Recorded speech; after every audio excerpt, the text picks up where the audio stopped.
Olá, meu nome é Henri Attic, sou advogado, professor de Direito Constitucional e de Direito Tributário e atualmente estou como vice-presidente da 22ª subseção da nossa OAB São Paulo, que tem sede em São José do Rio Preto.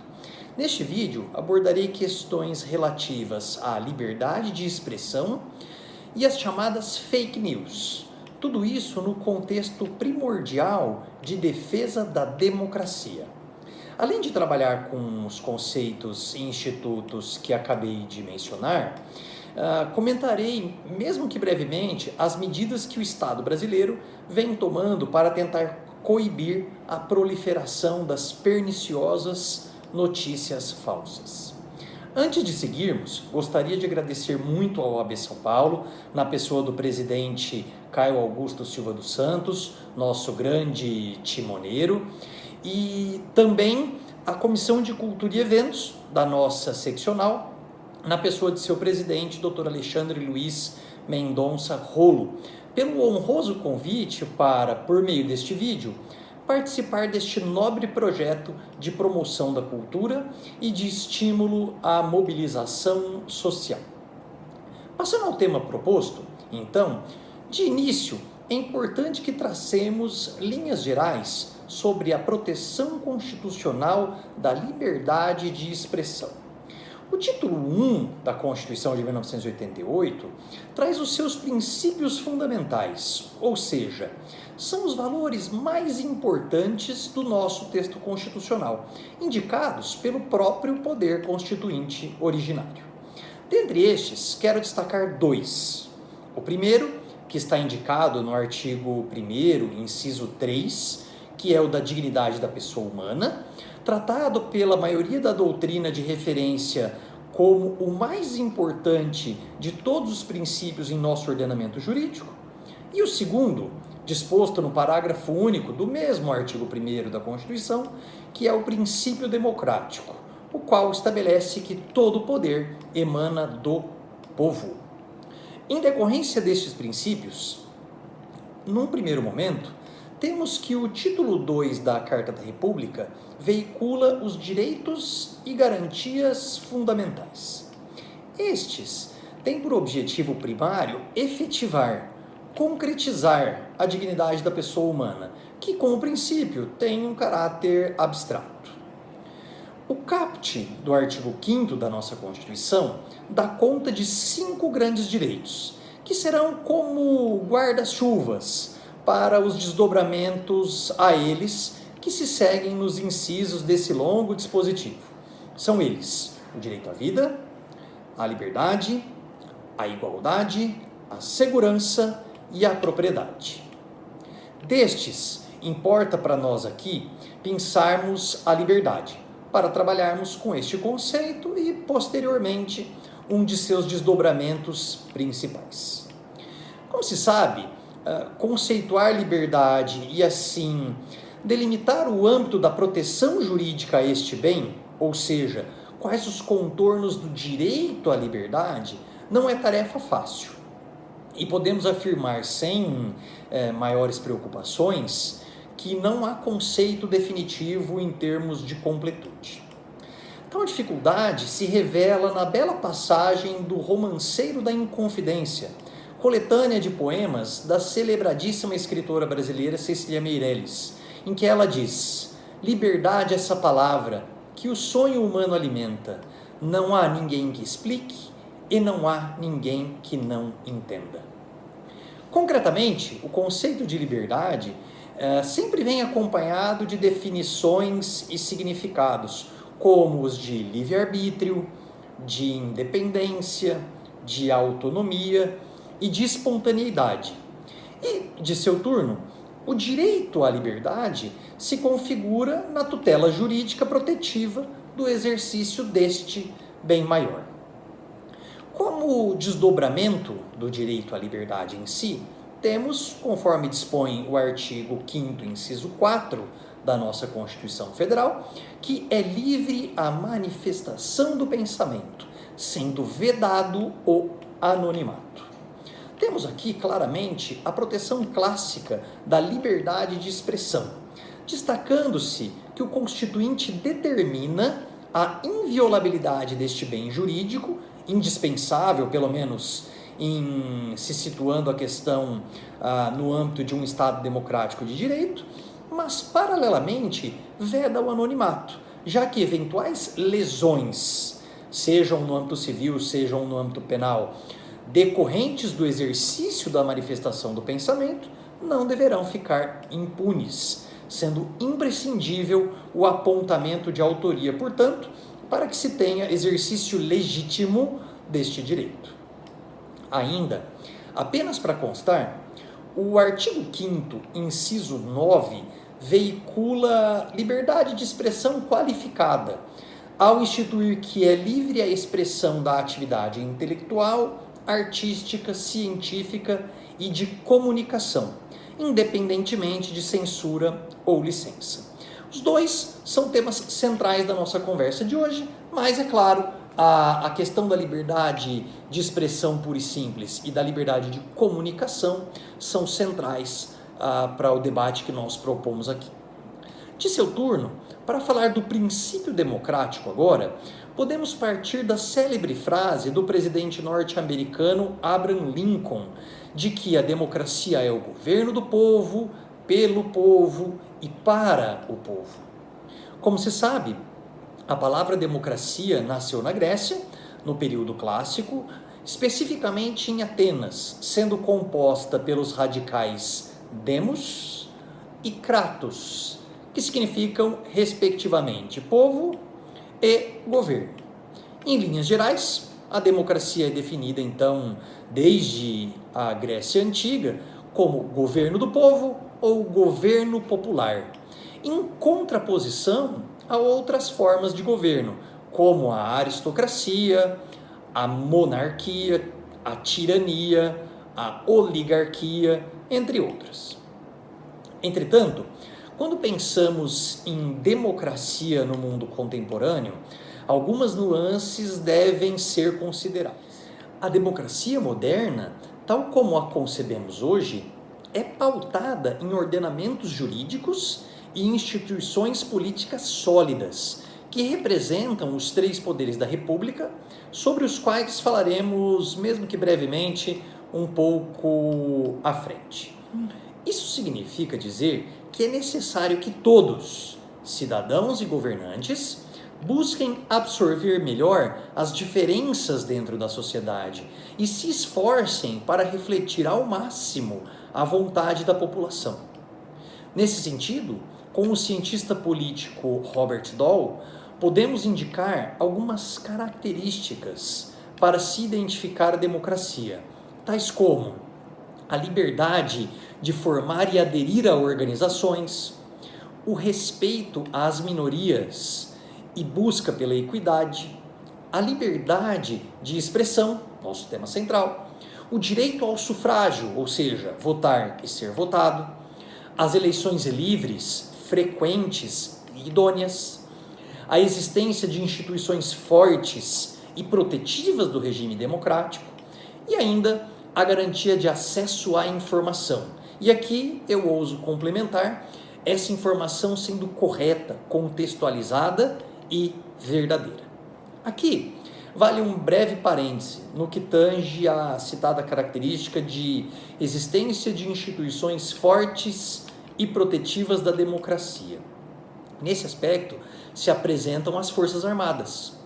O título 5 da Constituição Federal vem sob a rubrica da defesa do Estado e das instituições democráticas, e é neste que se localiza o atualmente tão comentado artigo 142, que coloca as Forças Armadas ao lado dos institutos do Estado de Defesa e do Estado de Sítio, bem como das Forças de Segurança Pública, como formas de garantia da normalidade institucional e da democracia. De forma alguma, o contrário é isso.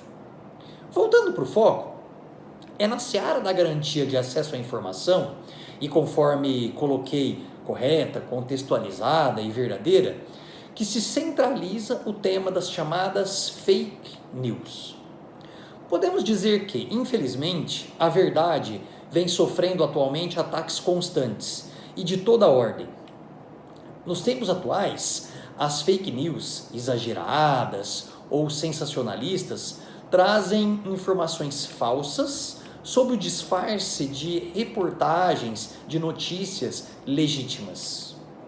De rumores sobre personalidades a dados manipulados, a avalanche de notícias falsas tem mostrado o seu potencial dentre os mais variados assuntos e são especialmente apontadas como nocivas em processos políticos democráticos.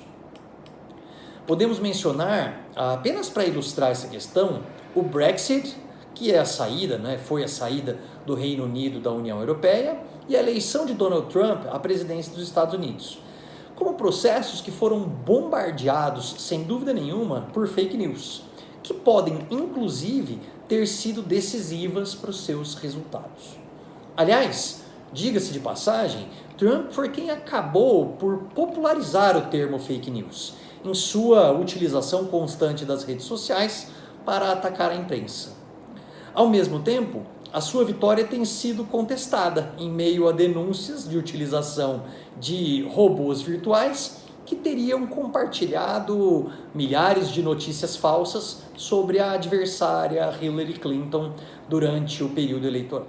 Neste aspecto, afora a desinformação, bem como a possibilidade de cometimento de crimes como calúnia, difamação, injúria, entre outros, as fake news também são extremamente perniciosas, assim, para o processo democrático, podendo levar a conclusões errôneas sobre autoridades, instituições e cidadãos, e, em consequência, a escolhas equivocadas. Por isso, precisam ser veementemente combatidas.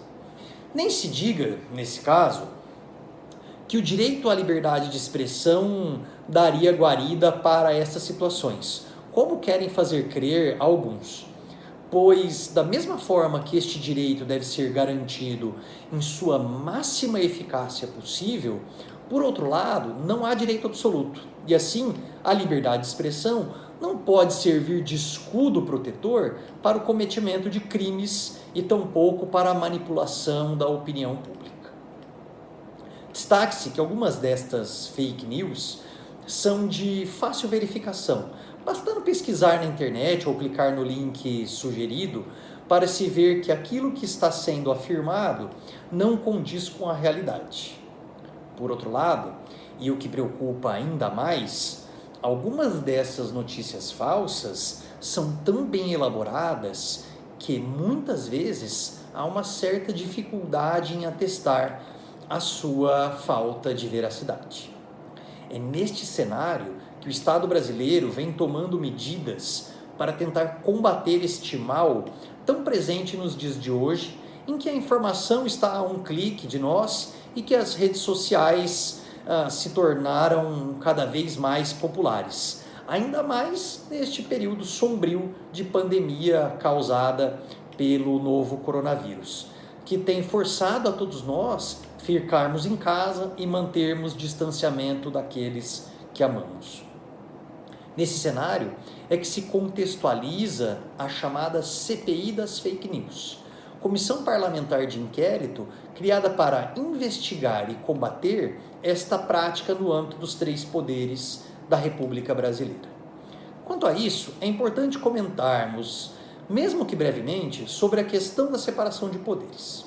Trata-se de princípio constitucional clássico que apregoa a independência e a harmonia entre os poderes executivo, legislativo e judiciário, fazendo com que cada qual possua suas funções típicas e outras eventualmente chamadas de atípicas, bem como estabelece entre estes poderes um sistema de freios e contrapesos, que funciona no sentido de fiscalizar e conter, quando necessário, a atuação do outro. Nesse sentido, as comissões parlamentares de inquérito configuram verdadeiro exercício de função típica do poder legislativo, de fiscalização dos demais poderes, a fim de fazer valer esse sistema de freios e contrapesos idealizado por Aristóteles e esquematizado por Montesquieu em sua célebre obra O Espírito das Leis. Quanto a estas, as CPIs, o artigo 58, parágrafo 3º da Constituição Federal determina que elas terão poderes de investigação próprios das autoridades judiciais, além de outros previstos nos regimentos das respectivas casas. Ainda serão criadas pela Câmara dos Deputados e pelo Senado Federal, em conjunto ou separadamente, então podemos ter CPI de cada casa ou CPI mista. Ainda, elas devem ser criadas mediante requerimento de 1/3 dos membros da casa requisitante, devem apurar fato determinado, devem ter prazo certo e suas conclusões poderão ser encaminhadas ao Ministério Público ou eventualmente outros órgãos para que estes promovam a eventual responsabilidade civil ou criminal dos infratores. Falando um pouco sobre cada um desses requisitos mencionados, a doutrina, bem como as decisões do Supremo Tribunal Federal, dão conta de vários desdobramentos decorrentes da exegese do artigo 58, parágrafo 3º da Carta da República Brasileira. Quanto ao requerimento, a doutrina majoritária entende que basta que este seja subscrito por 1/3 dos membros da Casa Legislativa, que a CPI será criada automaticamente, sem necessidade aqui de sujeição da questão ao plenário da Casa, como gostariam alguns. Ainda, a instauração de CPI é realizada pelo presidente da Casa Legislativa, que houver constituído, cabendo a este a obrigação de fiscalizar a observância desse requisito do número de assinaturas, antes de determinar a lavratura do ato constitutivo da comissão. Os membros da CPI serão indicados pelos líderes de seus partidos, devendo observar, tanto quanto possível, essa é a dicção constitucional, a proporcionalidade das representações de partidos ou de blocos parlamentares, em cumprimento do comando complementar constante do artigo 58, parágrafo 1º da nossa Constituição. Quanto ao fato determinado, por sua vez, esse tem que ser, desde logo, delineado no requerimento de constituição da CPI, com parâmetros concretos que objetivem a ação investigadora da comissão, nada obstando que sejam múltiplos os fatos a serem apurados por uma mesma CPI, desde que tenham, claro, correlação entre si.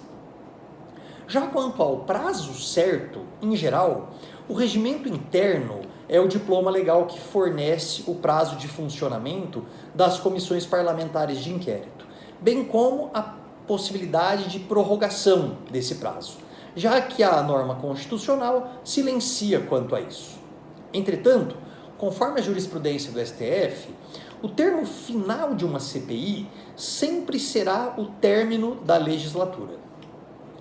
Podemos citar ainda, entre outras questões interessantes, apenas para dar um panorama geral sobre o tema, a possibilidade de a CPI ordenar diligências por autoridade própria, desde que demonstrada a existência de causa provável que legitime a medida, devendo sempre ser respeitado o princípio da reserva de jurisdição.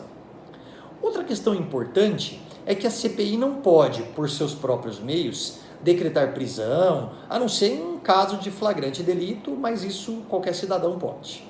E ainda, permanecer calado é direito legítimo do depoente, inclusive perante CPI, bem como não se configura o direito de falso testemunho quando a pessoa, depondo eventualmente como testemunha, ainda que compromissada, deixa de revelar fatos que possam incriminá-la. Como todos nós sabemos, é princípio clássico que ninguém é obrigado a produzir prova contra si mesmo. Feito este apanhado geral sobre o tema das CPIs, em geral, é nesse sentido que foi criada a chamada CPI mista das fake news.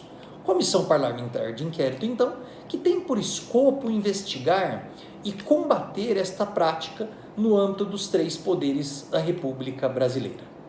Essa CPI tem buscado apurar a existência do denominado Gabinete do Ódio, que, segundo os congressistas membros da comissão, o que vem corroborado por parlamentares que também depuseram em inquérito no Supremo Tribunal Federal para apurar a mesma questão, estaria alocado no 3º andar do próprio Palácio do Planalto e constitui-se em uma estrutura que desfere ataques ofensivos a diversas pessoas, autoridades e instituições, com conteúdo de ódio, subversão da ordem democrática e incentivo à quebra da normalidade institucional, o que, por óbvio, é inconstitucional e deve ser evitado e combatido energicamente.